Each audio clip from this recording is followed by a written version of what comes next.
What's going on, y'all? Welcome back to basketball. And more importantly, welcome back to my first video in our season preview series. It's getting to that point in the summer now where we're starting to think about the beginning of the NBA season. And I was doing some math and I'm like, if I want to actually cover every team and like give it its flowers before the start of the season, which I believe is in like very early October, I've got to start right now. So in each of these videos, we're going to be going through each team's kind of off season, what happened, kind of a season outlook. We'll take a look at their cap projections, their rotation, roster breakdowns, additions, losses. We'll get you ready for everything that you need to know about each team before the start of the season. So hey, make sure you guys like, subscribe, and comment. I've responded to every single comment on my YouTube channel up to this point, and I intend to keep on doing so. All right, let's get into it. And what does this mean? It means that we're back on another spreadsheet, actually a brand new spreadsheet that I've put together for you guys. For those of you that followed my ideal off-season series, which was probably my biggest series on YouTube up to this point. By the way, I'm approaching 1 year on YouTube. By the time you're seeing this, I think I started like at the beginning of the NBA season or something like that the year before, which is crazy. But yeah, no, so we've got a whole new spreadsheet that's going to take us through a whole bunch of different things here. Additions, losses, roster breakdowns, rotations, standings, and predictions and everything. So we're going to be doing this for every single NBA team, and I'm giving a little bit more exposition for this video just because it's the first one in the series. At the time you guys are seeing this, I'm actually away on my honeymoon, I believe, at this point. No, you'll be seeing this on, what is it? It'll be the 19th? Yeah, so I leave for my honeymoon on the 20th. I get married on the 17th, so I'm pre-recording the 19th, 21st, 23rd, probably 26, 27, maybe even 28 as well, and I'll just let you guys know right away if things change like drastically, like a big trade or something happens, I'll redo the video in some capacity. It'll maybe be like a lighter look, like an adjusted look more so. But yeah, no, I'll make sure that an adjustment happens nonetheless. But we're going to cover every single team before the start of the NBA season. It means like you're going to be getting this originally in this first week, 3 of these. And then you're going to start getting it like Monday through Friday. We're going to be going through every single team so that we can prepare ourselves for the start of the NBA season. But without further ado, let's get into it, because you're looking at a very basic first kind of drop-in page here for these season previews, and this is just to introduce it. So we're starting off with the Boston Celtics, our current NBA champs. I figured what better place to start than with the Boston Celtics. One of the things that we can see here is just their record from this last season, 64-18. They were pretty much just cruising through most of last season just because of the roster that they had. The franchise status is something that I've added here. Now, there's 4 different statuses that you can have: selling, rebuilding, growing, or contending, right? I think you guys can probably judge what all these means. Like, selling means that they're kind of trying to tear the team down. Rebuilding means they're like, okay, they're kind of looking for pieces. Growing means that they're trying to get themselves to a point where they feel like they're contending. And then contending, obviously, it's like, hey, championship or nothing this year, right? Like, that's what we're kind of trying to do. I've thrown some goals in for us this season. For the Celtics, it's pretty simple. Stay healthy, stay focused, and don't fuck this up. Your team is stacked. It's really not that complicated. Just stay together, stay healthy, and you should be able to win another championship this year. Surprise, surprise. I don't think anybody's surprised by this. The Celtics are the team to beat right now, and that's just where it is. Let's get into the additions and losses. Pretty simple for the Celtics here as well. By the way, we're on the second tab now. I'm probably going to take a little bit more time to explain like each of these tabs and everything, just because it is the first video. But nonetheless, like let's start to explore this stuff. So we got a couple different categories here. Drafted players, so players that we've brought in via the draft, player departures, as you can figure out, and then players brought in either via signing from another team or trade. I'm not covering people that got like re-signed or anything like that, because this is more of like a team breakdown more than anything else. So as we can see here, Baylor Shireman was their first round pick. He's going to be a part of the roster this year. They also drafted Anton Watson, and I've got him highlighted blue here because he's most likely going to be a two-way player, so he's not like roster, if you know what I'm saying. Some of the guys that they lost this year: O'Shea Brissett and Svi Mikhailuk. Let's talk about each of these guys really quick. Not as much on Anton Watson because he's not going to be too much of a factor most likely this year. Baylor Shireman, obviously coming in out of Creighton, 6'6", 6'7", wing, elite shooter, can do a bit of everything, can put the ball on the floor a little bit, can be a good distributor, just knows where to be. He's more mature. He was in college for 4 or 5 seasons. I know he used the COVID year. I've got a lot of experience personally against Baylor Shireman, actually. So I'm trying to remember if he took a redshirt year or not. I would have been in college at the same time, and I can't quite remember, honestly. But regardless, I actually expect Baylor Shireman to fit into the rotation pretty quickly, just because he is a little bit more experienced. He brings a lot of shooting and size, and he can go get rebounds and play a little bit of defense and everything already. So anything that the Celtics can use right now to build upon their team, because they just have a very expensive team, that's going to be helpful. Losing guys like O'Shea Brissett and then Svi Mikhailuk, you didn't really see much Svi Mikhailuk. He's a nice athlete and a pretty solid shooter at times, but I think they'd much rather probably have Baylor Shireman. O'Shea Brissett actually gave him some decent minutes in the finals in the end of their kind of like finals run last year, and so that's just is what it's not like anyone else has picked up Brissett. I don't think it's just they're not probably bringing him back because the roster's full and they haven't re-signed him. So if that ends up changing, that ends up changing. But you're really not losing like a ton here. But picking up Baylor Shireman, I do think is a positive addition at the very least. But anyway, let's get down to our roster breakdown here. And so this is going to look familiar to those of you that have been on the channel a little bit. You're like, this is the ideal offseason spreadsheet. And yeah, pretty dang close. Like pretty dang close. So one of the things you're missing is like a place to add like free agents and draft picks and stuff like that. But what I want to use this tab for is a couple things. We're going to take a look at a team's like salary cap breakdown and everything, their draft pick situation, their depth chart, and then we'll kind of move further into the rotation and then the standings and predictions. So the first thing I want to do is let's just look at their roster from like a salary perspective. As you can see, a lot of this core is locked up like pretty well, and that's really exciting to see. Jaylen Brown's locked up, Jason Tatum's locked up, Drew Holiday, yep, Kristaps. We still got 2 more years on Kristaps. Derek White, he has 5 years left with the Celtics. That's amazing. Al Horford, this might be his last go around the sun anyway. So last year in his contract. Peyton Pritchard going to be a big part of them. He's locked up for 4 years on a very, very team-friendly contract, which is awesome. And something I want to point out about the Celtics just in general, let's scroll over to their salary cap space here just a little bit. As you can see, this will hit this little counter right here will hit 0 as soon as they've crossed the threshold. So they ran out of salary cap, they ran out of luxury tax, they ran out of first apron, and they ran out of second apron, meaning they're just infinitely into the second apron now, if you will. Honestly, I could probably, maybe I will change it to show exactly how much over they are. That's not the worst idea. There we go, a quick Google Sheets or Excel adjustment. We can see they're actually about $8 million over the second apron. What does that mean, right?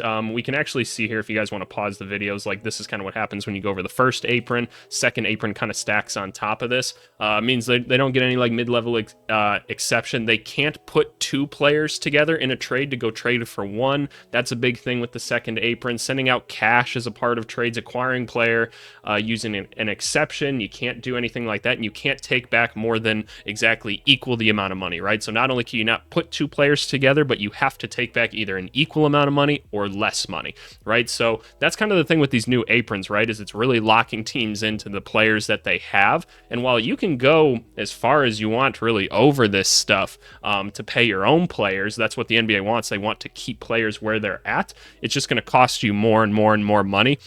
And funny enough, it sounds like the Celtics are trying to sell. And I actually heard this one on Pardon My Take. If you guys listen to that on Barstool, they were like, how do the Celtics have enough money to do all this? Because it's going to be so expensive. And I bet you the owner is just like, yo, let's just try to win another championship. I'm selling this team anyway. I'm not going to be the one to have to pay them. So kind of funny in that sense that that's what they're doing. But anyway, let's kind of move further along. Jaden Springer, a young guy that they got from the Sixers, it's going to be kind of an evaluation year for him as he's kind of going to slide into what we'll presume is like a third kind of point guard spot. He's got some good size though, which is nice, and he's a pretty good athlete, so we'll see if he gets a chance to get any burn this year, get a little bit of development. Baylor Shireman, these end of the first round draft picks are so crucial to these teams that find themselves in these situations, because you can hopefully get a rotation type player or a good young player for very cheap, helps you fill out your roster, and you get him for 4 seasons, right? And then he hits restricted free agency still, so you can bring him back again. Awesome. Xavier Tillman was a really nice trade that they made with the Grizzlies at one point at the trade deadline. It was like a second pick for him, and he ended up playing a couple finals minutes and played pretty well.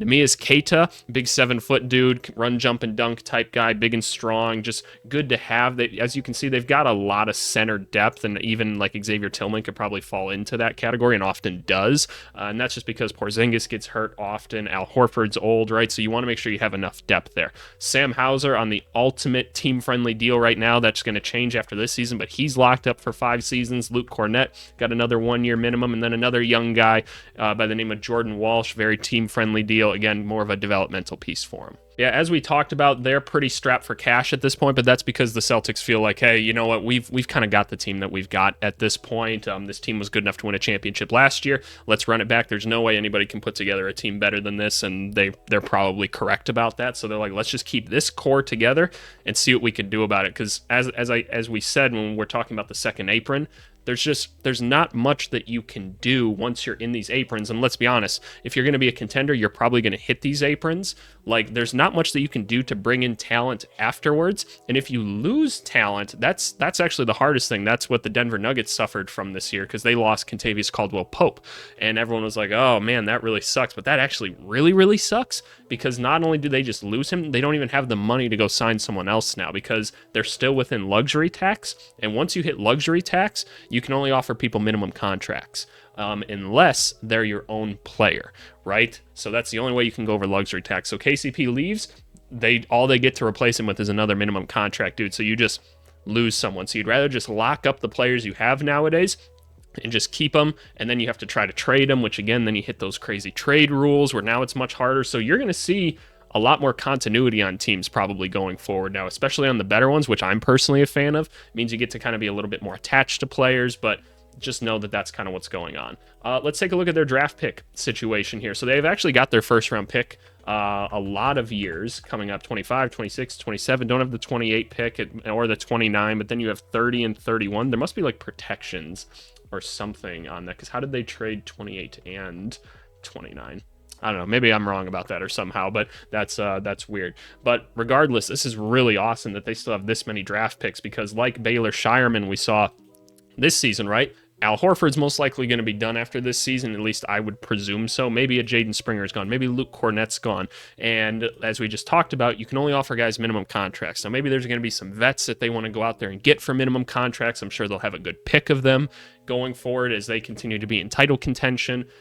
But what they might want to do is use like their 2025 first round pick and go get them like another Baylor Shireman type guy, a guy that could maybe help contribute a little bit early, or just a developmental piece that they can store behind their like prime core right now for very cheap amount of money for a long time, so they could try to develop them. All of a sudden you've got a really good like little farm system of role players going on, right? But in the meantime, their core is locked up. They've got a lot of picks that they can use. Like I say that this one is kind of complicated, to say at least. Like I shouldn't even, that's not supposed to be there, but this one's just, there's a lot of different teams that this could be. This one's a lot of different teams that it could be. So they still do have assets if they need to move things throughout the season, which is pretty cool. Obviously you got to make the money work one way or another, but regardless, there it is. If we can take a second then to kind of talk about like depth at positions and everything. So obviously you got the first 5, Drew, White, Brown, Tatum, Porzingis, right? So you know you got that 5. Again, look at the center depth. Al Horford, Keita, Luke Cornett. I put Xavier Tillman there just because he was the smallest one out of them, but we all know that he's, again, another center on this roster. They don't ever want to be without size, because they know that they've got enough going at the other positions to where they'll probably be fine, and they know that Horford or Porzingis, something could happen to them at any single point, right? Going back to point guard, Peyton Pritchard, obviously going to be a big part of this team. Jaden Springer, going to be an interesting developmental piece, right? So feeling pretty good about the point guard spot. You look at the wings then, it's mostly going to be your Brown, Tatum, and White, right? White mostly at the guard, but as far as reserves go, you got Baylor Shireman. That's why I'm saying he's probably going to be asked to do a little bit more. Sam Hauser's definitely going to be the first wing off the bench. And then maybe Jordan Walsh is building into something. He didn't have a great summer league, but I don't really care about that too much. Summer league doesn't translate to the NBA like at all. There's really no correlation to it. But I'll just be curious, like out of these guys, like Springer, Walsh, Shireman, right? We know that Hauser's probably going to be a part of it in some capacity, but who's kind of going to fight for that like 9th rotation spot on there? And you know what? That's kind of what I'm here to talk about. So here we have a little mock depth chart, and I put depth chart with a question mark here just because, like, look, we don't know what it's actually going to be. This is kind of just like me, like as a coach, when we're in preseason, especially in like college and stuff, we're kind of trying to mark up like what's the goal amount of minutes that we kind of want people to average out to. Like obviously some games you're getting blown out or you're killing somebody else and your players aren't going to play as much, and then sometimes you have to play them a little bit more in close games or something like that. But these are kind of target average numbers, right? And so what I've done here is set this up to where it's like, okay, yeah, like we got our starters here, we got our bench, and this is kind of me laying out the rotation, at least from my point of view, as to like, okay, like whose number am I calling next if we absolutely need something? And so if I was the Celtics coach this year, this would be my goal. Depth chart or rotation form. Maybe I should call this just like rotation more than anything else. Let's call it that. It's the first video, right? I mean, I titled it rotation, so that's probably the very least that I could do. So you see the starters here. Obviously, like the White, Brown, Tatum, those guys are kind of in their prime right now. They can still be playing some heavier minutes. Drew Holiday, like he's just, it seems like he doesn't quite age. We might try to take his minutes down a little bit just because he's getting older. Look, this is a contending team at this point, so you want to try to use a little bit more depth throughout the regular season to try to make sure that they're staying ready for the postseason, right? And this team's good enough to where that shouldn't be a problem. They should blow some teams out. Hopefully, the Celtics kind of struggled to do that at times last year, but they should roll through people enough to where you can sit these guys a little bit more. You'll see I have Porzingis playing a few less minutes. He's been a little bit more injury prone in his career, so we've kind of got him more towards the 26 mark right now and kind of splitting time with Al Horford in a lot of ways. Obviously, a playoff rotation would look a lot different with Porzingis hopefully playing more. You see Peyton Pritchard getting a good amount of minutes as well as he continues to just grow and grow and grow and be a nice energy guy for them off the bench. He plays at a much different pace than the rest of the team, so it's important to have that, and I love that out of my six-man type point guard roles. Sam Hauser obviously being that next obvious eighth man, his shooting and size at like 6'7" and just being a lethal guy that can go get you 7 threes sometimes in a night randomly is so valuable next to guys like Drew Holiday, Derek White, Jaylen Brown, Tatum, Porzingis, all these guys, right? Just being able to sub in a sizable wing that can play switch defense, that can just knock down threes while the rest of your like 5 studs here are cooking. It's I can't explain to you how valuable it is. Then I've got Baylor Shireman getting some kind of like spot minutes here in like the rookie time, like coming in, being a little bit of a spot shooter, coming in, maybe I could picture like a rotation with like a Derek White, like a Peyton Pritchard, maybe like Baylor Shireman, Tatum and Porzingis or something like that, or Horford, and just kind of go like super spacing or something like that. And that way you can still have a switchable guy that can knock down some threes, that can be an extra ball handler at times. Picture him as like a John Conchar, if you will. Funny enough, both those guys played in the Summit League at points, funny enough, but that's kind of just what I imagine with Baylor Shireman. And then I've got a few kind of spot minutes here for Neemias Queta, maybe at like the end of halves or something like that, so that nobody gets in foul trouble. I was always a big proponent of that when I was coaching, like, hey, kind of have that 10th man be a guy that plays like beginning or like end of kind of like first quarter, maybe like end of like third quarter or something like that, just to kind of go in, give a ton of effort, give your guys a little bit extra break going into like a media timeout or something like that, just to let them catch their breath a little bit more. So I viewed Neemias Queta as a guy that could come in and do that. I wouldn't be surprised if it was like an Xavier Tillman as well. I just really want to see the growth out of this guy because I see a lot of potential in Queta, but that's just my point of view on it at the end of the day. But honestly, pretty solid rotation. You can't complain too much about this. As far as reserves, right? We talked about Walsh, Springer, Cornette, Xavier Tillman, like a lot of size here. You're kind of losing a bit of like the spacing wings and everything, but those are really hard to find towards the end. And there's actually an extra roster spot still. So we'll see like who else they decide to add with that. I know that there's like some guys on some non-guaranteeds and stuff right now. So we'll see what ends up happening with kind of that last spot. They could add like another wing. That wouldn't be the worst thing ever, or maybe another true point guard or something like that. But this is probably the best rotation you can have in basketball, and mostly just because of this first 5, right? Like it's stupid how good that they are. So between all of this stuff, like between these goals, these players that they've lost and brought in, it seems like a net positive overall. We took a look at the roster breakdown here, obviously spending a good amount of money this year, but they still have some draft picks and everything. The rotation's looking pretty solid. Now we get to the standings prediction. So this is a little thing I've developed that basically when I click this button, it's going to let you know where I think that they're going to fall seeding wise this year. This all could change. It's all subject to change at any single point. Obviously, another trade could happen at some point. A reminder that I'm recording this on August 3rd because, again, I'm getting married and there's going to be other things going on. So I'm trying to make sure you guys have content and we get all this out on time. But regardless, where do I see the Celtics finishing? Drum roll, please. No, we don't need to do a drum roll. They come in here at the first seed in the East. I don't think any of us are surprised by that, right? If you want to make an argument that maybe the Knicks could pass them in the regular season, I could totally see that, and that's probably fair, but I think most of us are just going to assume the Celtics are probably going to do it again. They're probably the title favorites again this year. I mean, just like look at this roster. Just look at these pictures. I mean, we've got like these 3 guys are on Team USA, and this guy should be. Like, it's crazy, right? Like, this team is absolutely stacked. They play great basketball together. They still got another rotation spot that they can add to this, and they've got assets moving forward. The team's locked up. If I had to give this team just like a grade overall in their offseason, I'd give it an A. Like, they've just had a phenomenal offseason. They didn't lose anybody of importance. They locked up their most important players, and I thought they had a good draft overall. Like, maybe Anton Watson becomes kind of that last guy on the bench or something like that. I don't feel like that's necessary for someone taken kind of that late in like the second round. I feel like you can get someone more valuable, and he's probably expected to be a two-way guy anyway. But regardless, like, you've got a really awesome team this year, and Celtics fans, you guys should feel great. I know Boston sports fans are spoiled as is, that they just win all the time, but I don't see any reason you guys aren't going to keep winning, man. But hey, here's a little bit of insight for you guys. This sheet can be yours. Much like the ideal offseason sheet that I've done in the past, you guys can get access to it. How do you get access to it? Well, great question. Go into the description or leave me a comment, right? There's 2 ways that you can do this. The point is, actually, you know what? Let's do it this way. I'm deciding this on the spot because it's my first video and I can do that. I want you guys to go in the comments and just do it like we did the ideal offseason. Just leave me a comment saying, like, I would like access to the spreadsheet. What'll happen then is I'll drop you a link to join my Discord. You get on the Discord. This is all great marketing stuff for me. Once you get on the Discord, shoot me a DM and I'll give you a link to the spreadsheet. Pretty simple. I think that's pretty cool. I think that's a good way to do it. That way you guys can get access to this. You can play around with all this stuff. You can make your rotations, do a roster breakdown, because maybe what you want to do is you're like, okay, like what if I execute a trade to get Kevin Durant on this team somehow? Now I know I have this much money. I can mess with the rotation, see what it all looks like, and just kind of go from there. So know that those are all possibilities. You can do your own stuff, make your own demonstrations, and share it with me on Discord. Those are things that I find interesting, and I love discussing with people. But hey, seriously, I really appreciate you guys as always.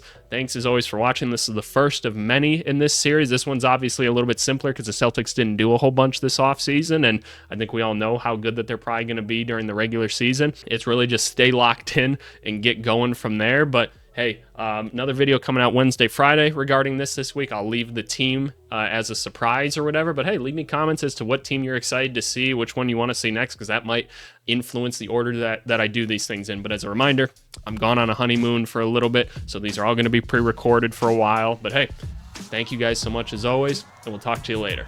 Bye.